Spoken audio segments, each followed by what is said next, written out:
Hello everyone, so welcome back to my channel. Definitely आज हम लोग एडवांस सीरीज का लेक्चर नंबर 9 को डिस्कस करेंगे, जहां समझेंगे कि सेल साइड लिक्विडिटी क्या होती है, क्यों मार्केट बेसिकली लो को ब्रेक करता है लेकिन फिर वापस से ऊपर चला जाता है। अक्सर तुम लोग बहुत ज़्यादा ट्रैप होगे कि लो ब्रेक हो गया, चलो सेल मार देते हैं, लेकिन मार्केट वापस से रिवर्स कर जाता है। तो ये सब क्यों होता है, क्या रीज़न होता है और तुम कैसे इन सब से बच सकते हो, तो आज की वीडियो में ये सारे कॉन्सेप्ट्स को हम लोग कवर करेंगे। तो welcome back to my channel. Definitely हम लोग ने दो टाइप की सीरीज बना रखी है। पहली सीरीज थी बेसिक सीरीज, जहां हम लोग ने 28 से 29 वीडियोस में कवर किए थे टेक्निकल एनालिसिस को, चार्ट पैटर्न्स को, कैंडलस्टिक पैटर्न्स को और बहुत सारे इंडिकेटर, उनकी स्ट्रैटेजीज को। फिर हम लोग ने कहा था कि हम लोग एक सीरीज सेकेंड स्टार्ट कर रहे हैं, जहां हम लोग एडवांस कॉन्सेप्ट को समझेंगे, एसएमसी, आईसीटी, प्राइस एक्सचेंज के कॉन्सेप्ट को। तो उसमें मैंने ऑलरेडी 7th या 8th लेक्चर को कंप्लीट कर दिया है। आज हमारा लेक्चर नंबर 9 है, जहां हम लोग समझेंगे सेल साइड की लिक्विडिटी। लास्ट लेक्चर में हम लोग ने बाय साइड की लिक्विडिटी को समझा था। चलो स्टार्ट करते हैं। और चैनल पहली बार है तो चैनल को जरूर सब्सक्राइब कर लेना, बेल नोटिफिकेशन भी ऑन कर लेना, क्योंकि आने वाली वीडियोस बहुत ही इंपॉर्टेंट होने वाली हैं। बहुत सारे कॉन्सेप्ट आने वाले हैं, बहुत सारी स्ट्रैटेजीज मिलेंगी, बहुत नॉलेज मिलेगी। तो बहुत ही हेल्पफुल होगा अगर तुम चैनल को जरूर सब्सक्राइब करोगे। और वीडियो को एंड तक देखना, कुछ इंपॉर्टेंट प्रो टिप्स में बताऊंगा तो उनको भी सुनते हुए जाना। तो एंड तक वीडियो को देखना, लाइक करना और चैनल को जरूर सब्सक्राइब कर देना, क्योंकि तुम्हारे लिए बहुत ही हेल्पफुल होगी नॉलेज। तो मार्केट लो ब्रेक करता है लेकिन वापस से फिर क्यों चला जाता है? ब्रेकडाउन का मतलब कभी भी कंटिन्यूएशन नहीं होता है, याद रखना। कभी कभी ये सिर्फ ट्रैप करने के लिए बनाए जाते हैं। तो आंसर इसका होता है सेल साइड लिक्विडिटी पड़ी हुई है। तो बहुत सुने होगे तुम, लिक्विडिटी है, लिक्विडिटी है, यहाँ पे लिक्विडिटी ग्रैप हो गई, यहाँ पे लिक्विडिटी खाएगा, ये ऊपर की लिक्विडिटी खाएगा, ये नीचे की लिक्विडिटी खाएगा। तो बाय साइड की लिक्विडिटी, जो ऊपर की खाने वाली लिक्विडिटी, वो सारे हम लोग ने प्रीवियस लेक्चर में कवर किया है। आज हम लोग देखेंगे कि जो नीचे की लिक्विडिटी होती है उसको कैसे ग्रैब करता है इंस्टीट्यूशन। उसको हम लोग बोलते हैं सेल साइड की लिक्विडिटी है। अब सेल साइड की लिक्विडिटी होती क्या है? तो जहाँ पे सेल स्टॉप ऑर्डर्स होते हैं, यानी कि जितने भी लॉन्ग ट्रेडर्स होते हैं उनके स्टॉप लॉस बड़े होते हैं। भाई कोई भी एक ट्रेडर है, वो आया, उसने यहाँ पे बाय किया, ठीक है, यहाँ पे मान लेते हैं उसने बाय किया, यहाँ पे बाय किया।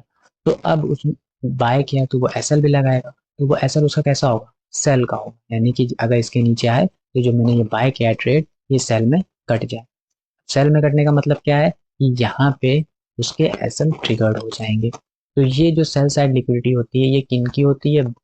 जो बाय करते हैं, ठीक है, यानी कि जो बायर्स होते हैं, लॉन्ग की तरफ प्लान करते हैं, तो उनकी लिक्विडिटी नीचे होती है। ठीक है, तो प्रीवियस लो के नीचे हमेशा लिक्विडिटी पड़ी होती है। जो भी प्रीवियस लो बनता है, ये ऐसे लो बनता है, ये सब क्या होता है? लॉन्ग ट्रेडर्स की लिक्विडिटी होती है, यानी कि स्टॉप लॉस होते हैं सेल साइड के। तो उसी को हम लोग सेल साइड लिक्विडिटी बोलते हैं। इतना समझ में आया कि जो बायर्स होते हैं उनके स्टॉप लॉस को ही लिक्विडिटी कहते हैं सेल साइड की।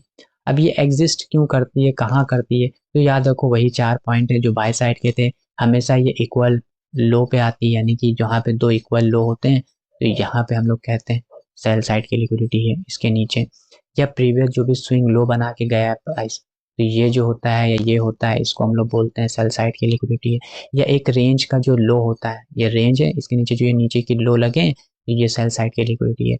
और सपोर्ट ब्रेकडाउन लेवल जो वहाँ होता है, यानी कि एक सपोर्ट लेवल है, इस सपोर्ट के नीचे जो होता है वो सेल साइड की लिक्विडिटी होती है। तो ये 4 जगह लिक्विडिटी हमेशा होती है। तो आइंदा कभी भी तुम्हें दिमाग में चारों कोई भी इमेज बने चार्ट पे, तो समझ जाओ यहाँ पे इन सब जगह पे सेल साइड की लिक्विडिटी पड़ी है। और हमेशा मार्केट लिक्विडिटी लेकर ही मूव करता है, लिक्विडिटी ग्रैब करने के बाद ही मूव करता है।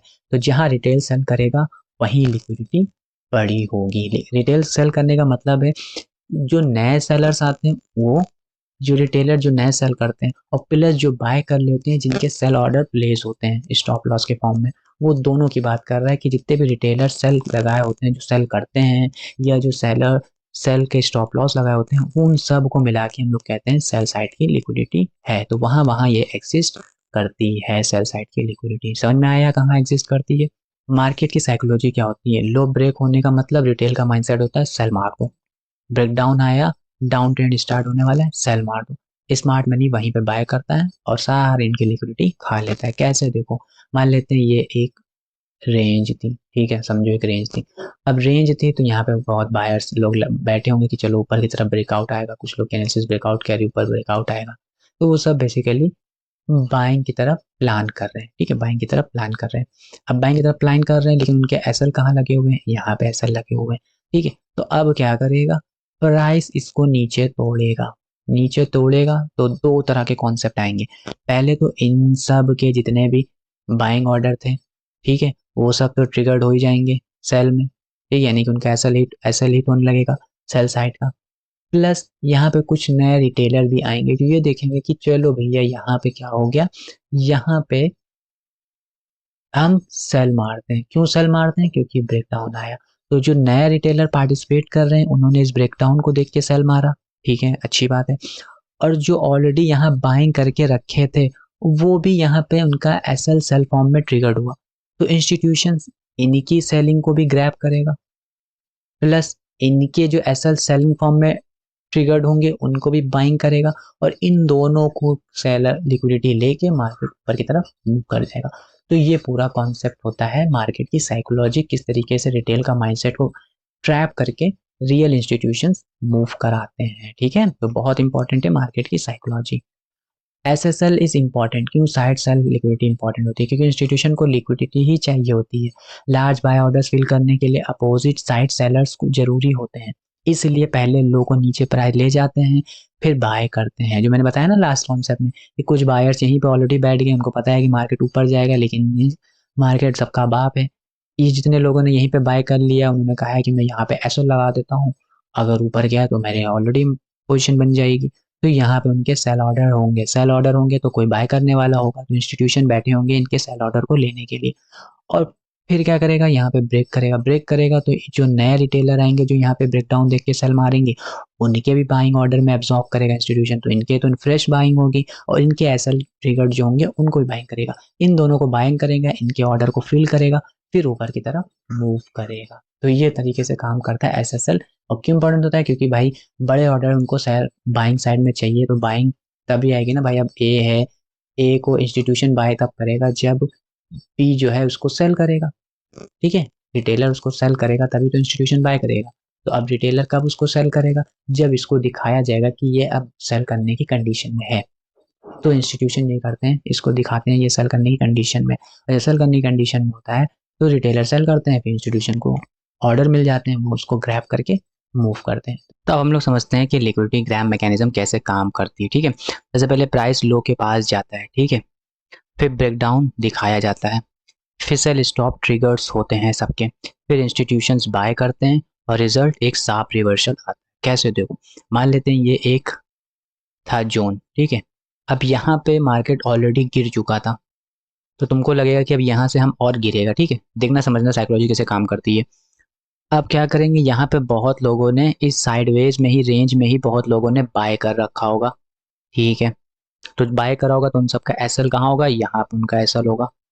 एसएल मतलब सेलिंग ऑर्डर होगा। और कुछ लोग क्या करेंगे, वेट करेंगे। तो इंस्टीट्यूशन क्या करेगा, पहले इसको ब्रेक करेगा। ब्रेक करेगा तो जितने इस रेंज में बायर थे उन सब के एसएल हिट होंगे, यानी कि उन सब के सेल ऑर्डर प्लेस होंगे। अब ये सेल ऑर्डर को कौन एब्जॉर्ब करेगा, इंस्टीट्यूशंस बाइंग के फॉर्म में। और फिर यहाँ पे दिखाया जाएगा कि इसका ब्रेकडाउन आ गया। अब क्या हो गया, बिगिनर रिटेलर जो वेट करे थे ब्रेकडाउन का, उन सब एसएल करना, सेल करना शुरू करेंगे, तो उनको भी इंस्टीट्यूशन बाय करेगा, ठीक है। तो एक तो हो गए जो बेसिकली बाइंग लगाए थे उनके सेल ऑर्डर ट्रिगर्ड हुए, वो सब कंज्यूम हो गए, और जो रिटेलर ने ना यहाँ पे सेल किया उन सबको ऑर्डर भी एब्जॉर्ब हो गए। अब क्या होगा, जो यहाँ पे सेल कर रखे थे, ठीक है, यहाँ पे सेल कर रखे तो यहाँ पे बाइंग ऑर्डर उनका एसएल था, ठीक है, बाइंग ऑर्डर का एसएल था। तो अब क्या होगा, यहाँ पे जिन्होंने बाइंग कर रखा था उनके सेल वाले ऑर्डर एब्जॉर्ब हो गए, यहाँ जो रिटेलर ने जिन्होंने सेल कर रखा है उनके सारे बाइंग एब्जॉर्ब हो गई। अब यहाँ से वापस मूव करेगा, मूव करेगा क्या होगा, तो यहाँ पे जिन्होंने सेल कर रखा था उन सबके ऑर्डर ट्रिगर्ड होना बाइंग साइड में स्टार्ट हो जाएंगे। तो इंस्टीट्यूशंस को अब यहाँ पे बाइंग करने की जरूरत नहीं है, यहाँ तो सिर्फ उनके ये जो सेलर थे इन सबके स्टॉप लॉस ट्रिगर्ड होंगे बाइंग फॉर्म में, उस तरीके से ये मूव कर जाएगा। तो इस तरीके से पूरी मैकेनिज्म काम करती है इंस्टीट्यूशंस की। इंस्टीट्यूशंस मूवमेंट में पार्टिसिपेट नहीं करते, इंस्टीट्यूशन सिर्फ मूवमेंट को ट्रिगर्ड करते हैं, ठीक है। उसके बाद मूवमेंट ऑटोमेटिकली एसएल ट्रिगर्ड होके आता चला जाता है। तो इस तरीके से पूरी लिक्विडिटी ग्रैब कॉन्सेप्ट काम करती है। बहुत खतरनाक चीज बता दी, इसको अच्छे से समझना। फिर अब एसएसएल वर्सेस रियल ब्रेकडाउन, ठीक है, तो जो रियल ब्रेकडाउन होगा वो कंटिन्यू हो जाएगा, कोई रिजेक्शन रिजेक्शन फॉलो नहीं होगा। लेकिन लिक्विडिटी में क्या होगा, विक बन जाएगी। जैसे गया ना, ये ब्रेकडाउन गया, नीचे गया, लेकिन विक विक बन के ऊपर पूरी अब्जॉर्ब होके अंदर क्लोज दे दिया। तो डिफरेंस समझो। और रियल ब्रेकडाउन होगा तो पहली बात, जब भी ब्रेकडाउन अगर तुम्हें सेल साइड का देखना है तो एक हायर लेवल पे सेल साइड के लिए देखो ब्रेकडाउन, ठीक है। उसमें भी क्या होगा, पहले ट्रैप किया जाएगा, तो बहुत ज़्यादा तुम्हें ध्यान रख के काम करना होगा। और जब भी सपोर्ट पे देखो तो रियल ब्रेकडाउन देखो, तो रियल ब्रेकडाउन मैक्सिमम चांस है ऊपर की तरफ आएगा। तो हो सकता है नीचे पहले लिक्विडिटी ग्रैब करे फिर ऊपर काम करे। तो रियल ब्रेकडाउन में ये भी होता है कि जब रियल ब्रेकडाउन आता है तो कैंडल क्लोज होती है और रिटेस्ट के साथ वापस से रिजेक्शन आता है, ब्रेक ऑफ स्ट्रक्चर का कॉन्सेप्ट हो जाता है। तो हम लोग कहते हैं रियल ब्रेकडाउन। बट अगर गया वापस से क्लोज दे दिया अंदर रेंज के, तो समझ जाओ रिजेक्शन आ गया, यानी कि ये लिक्विडिटी के लिए सिर्फ काम किया गया था। अब डिस्प्लेसमेंट भी बहुत मैटर करती है, ठीक है। ट्रू बुलिश मूव तब स्टार्ट होता है जब एसएसएल के बाद स्ट्रॉन्ग डिस्प्लेसमेंट आ जाए, ठीक है। बिग ग्रीन कैंडल्स यानी कि कंफर्मेशन स्टार्ट हो गया, ठीक है। मान लेते हैं ये गया, अभी यहाँ गया, नीचे लिक्विडिटी की, अंदर क्लोज दिया, फिर बड़ी सी बिग कैंडल आ गई। तो इसका सिंपल मतलब है कि ये बहुत तेजी से भी ये रिवर्स के फॉर्म में आ जाएगा। तो इस तरीके से जब भी लिक्विडिटी ग्रैब होकर मूवमेंट आता है तो वो साफ रिवर्सल आता है, ठीक है, बहुत बड़ी कैंडल्स का कंफर्मेशन देता है। तो इस वजह से हम लोग समझ जाते हैं कि यहाँ पे अच्छा रिवर्सल आ सकता है, लिक्विडिटी ग्रैब हो चुकी है। अब चेंज ऑफ करेक्टर का लॉजिक भी यही होता है। पहले क्या होता है, एसएसएल स्वीप होते हैं, फिर चेंज ऑफ करेक्टर आता है, फिर ट्रेंड रिवर्सल होता है, स्नाइपर एंट्री। मान लेते हैं ये रेंज थी, इसने ब्रेक किया, लिक्विडिटी ग्रैब की, ऊपर क्लोजिंग दे दी, अब ये ऊपर गया है, ठीक है। अब यहाँ पे रिटेस्ट हुआ, फिर इसको ब्रेक किया, यानी कि break of change of character. जो पहले ही ये नीचे चल रहा था ऐसे ऐसे, ठीक है, अब इसका ये ब्रेकआउट स्ट्रक्चर आया, यानी कि चेंज ऑफ करेक्टर आया, और ये अब ऊपर की तरफ मूव करने लगा। तो सबसे important probability setup, high probability setup यही होता है, ठीक है, जहाँ पे लिक्विडिटी स्वीप होती है, फिर उसके बाद चेंज ऑफ करेक्टर आता है, फिर एक रिवर्सल के लिए आप स्नैपर एंट्री प्लान कर सकते हो, ठीक है। तो एंट्री मॉडल ऐसे ही होगा, सबसे पहले लिक्विडिटी को स्वीप होने दो, फिर स्ट्रॉन्ग रिजेक्शन आने दो, फिर चेंज ऑफ करेक्टर होने दो, फिर आप पुल बैक, ऑर्डर ब्लॉक या फेयर वैल्यू गैप पे ट्रेड लो। यानी कि ये गया, लिक्विडिटी स्वीप हुई, अंदर क्लोजिंग आई, यहाँ से ऑलरेडी मार्केट गिर रखा था, अब ये ऊपर गया, इस स्ट्रक्चर को चेंज ऑफ करेक्टर ब्रेक हुआ, फिर ऊपर गया, रिटेस्ट लिया, फिर आप ऊपर की तरफ प्लान कर सकते हो। ये एक अच्छा सेटअप होता है। तो multiple time frame very important है। हायर टाइम फ्रेम पर बेसिकली रिवर्सल जोन मार्क करो, लोअर टाइम फ्रेम पर एंट्री प्लान करो। इट्स वेरी इंपॉर्टेंट कि कभी भी काम करना है तो हायर टाइम फ्रेम पर ही करना होता है। लोअर टाइम फ्रेम के लिए एंट्री बेस्ट होती है, वो भी अलाइन होनी चाहिए हायर टाइम फ्रेम के बेसिस पे। कुछ कॉमन मिस्टेक कभी मत करो, तुरंत ब्रेकडाउन पे सेल मत करो। एसएल को सपोर्ट समझो, यानी कि एसएल को हमेशा समझना नहीं चाहिए, यानी कि सेल साइड जो लिक्विडिटी होती है वो लिक्विडिटी ग्रैब होती है, वो कोई सपोर्ट जोन नहीं होता है, ठीक है। तो उसको सभी सपोर्ट नहीं समझा जाता है।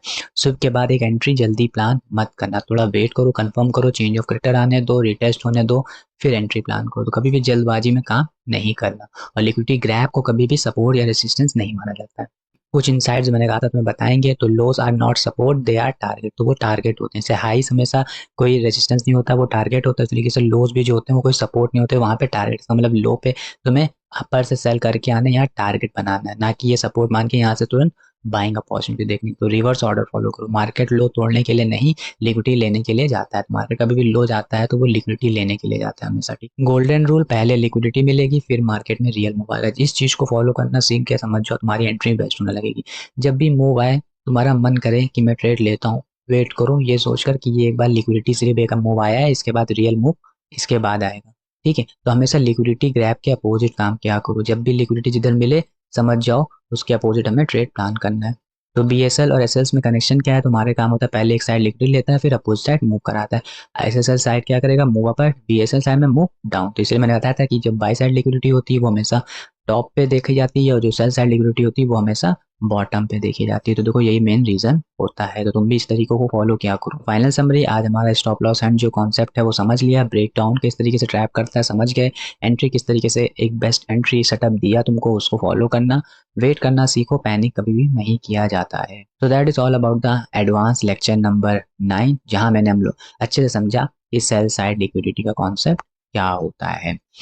तो होपफुली वीडियो पसंद आई होगी। आज की वीडियो यहाँ तक देखने के बाद लाइक जरूर कर देना और कमेंट करना SSL, पता चल जाए हमें कितने लोगों को समझ में आया है। तो अगर तुम्हें समझ में आया होगा तो डेफिनेटली SSL जरूर टाइप लिखना, ठीक, कमेंट करना। इससे क्या होता है, हमें आइडिया हो जाता है कि अगर 4000 लोगों ने देखा और अगर मान लेते हैं 2000 लोगों ने कमेंट किया तो हम कहते हैं कि 50% लोगों को समझ में आया। बट अगर कुछ लोगों ने कमेंट किया 100-200, तो हमें लगता है कि वो कॉन्सेप्ट को और अच्छे से समझाना चाहिए। इसलिए कमेंट जरूर करना अगर समझ आया।